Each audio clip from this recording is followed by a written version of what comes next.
Welcome to the Griot Collective, a journey through ancestry, memory, identity, and reclamation. My name is Crystal Sage, and for the past 5 years, I've been deeply immersed in genealogical research.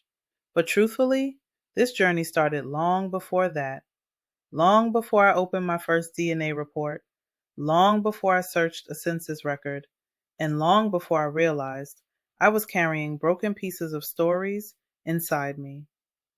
This is the beginning of that story. My journey began with a desire to heal.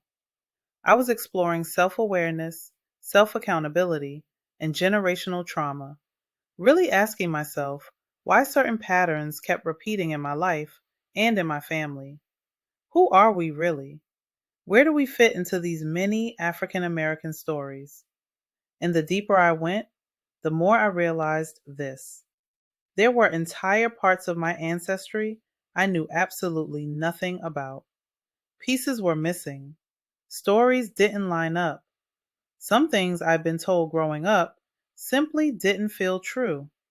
And other things were buried so deeply that no one even remembered where the story started. I also noticed something else. I could name gods, goddesses, heroes, and figures from Greek mythology, Roman mythology, Norse mythology, but when it came to Africa, outside of Egypt, nothing. That bothered me, and it pushed me. I wanted to know what culture shaped me before America, what traditions run in my blood, what ancestors stood on the soil my DNA came from. So I began digging, not just into American records, but into African history, African deities, West African traditions, and Gullah Geechee culture. I wanted to understand the spiritual and ancestral inheritance that I could feel, even when I couldn't name it. On my father's side, oral history has always been strong. There were always stories being passed down about the Gullah Geechee, about family lines, about connections that went back generations. I had unknowingly been collecting genealogical data my whole life. My mother's side, however, her father's side, that was the challenge.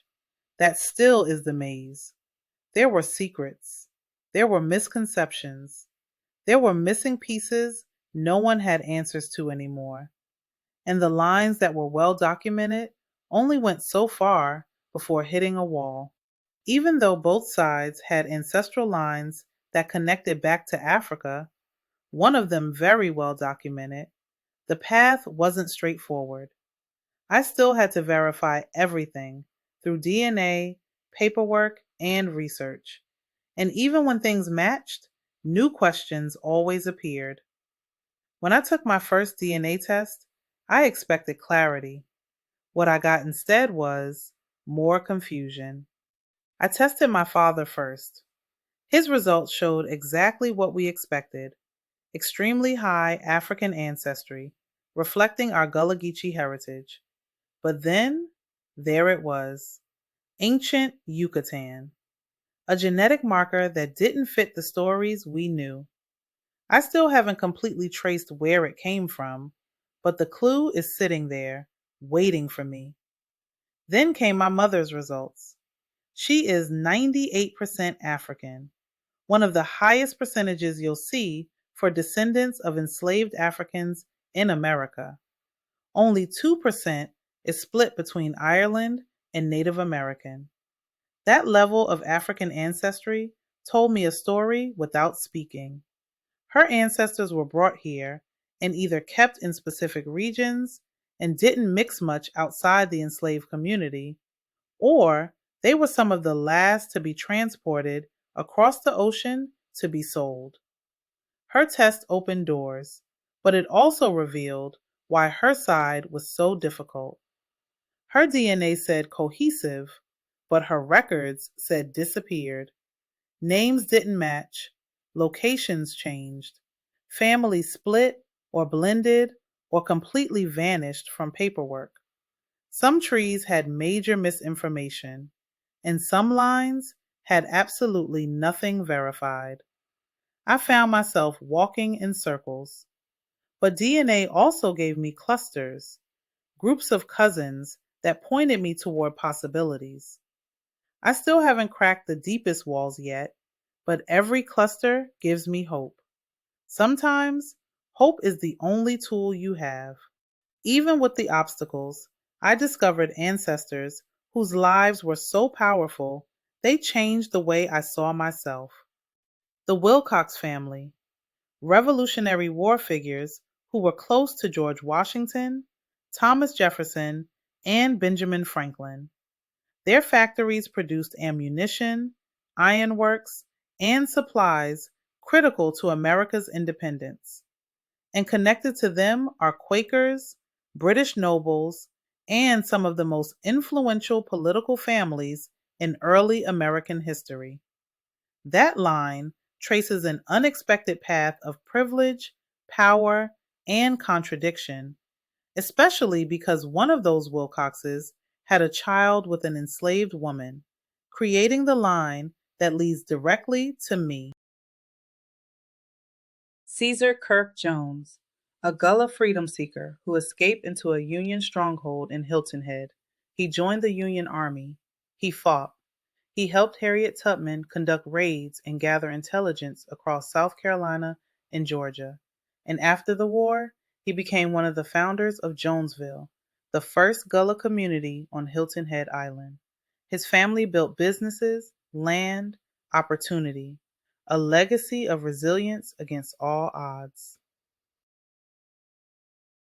There's also a suspected link to Alexander Hamilton Stevens, who was the vice president of the Confederacy. He was said to not have any children, but recent claims have come out from several families claiming lineage through a son, Allen, fathered with an enslaved woman named Eliza. DNA has confirmed a direct link to Eliza, Allen, and Alexander, but finding the records to match the DNA has proven difficult for obvious reasons. Not all ancestors were heroes by traditional standards, but their stories are no less compelling. There was my great aunt who unalived her sister-in-law, then called the police on herself.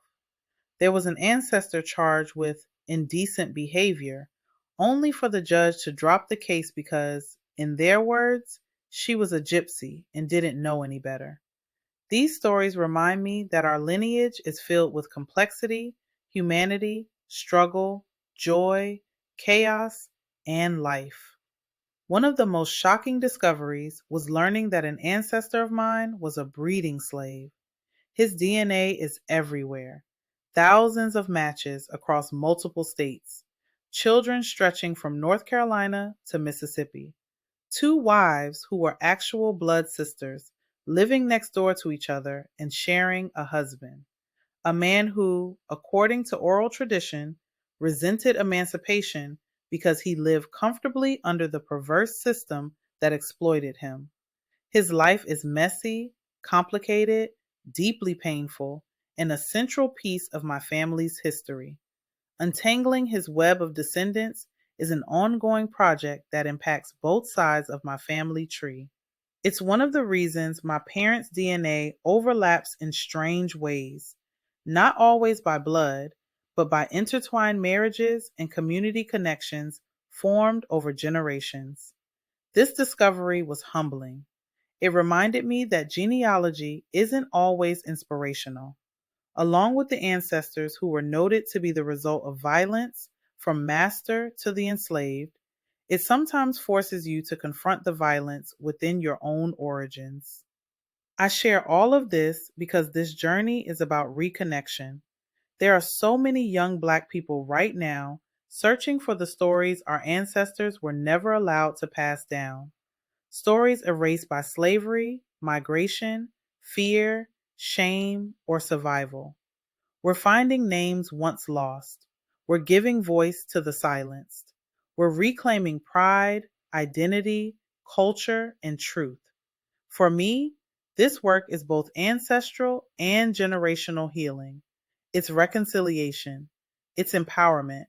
It's discovering not only where we come from in Africa, but also how our families survived and reshaped life here in America. Our story lives in both places. And now I want to ask you, do you know the name of your earliest ancestor who was born free after emancipation? Who is your biggest genealogical brick wall right now?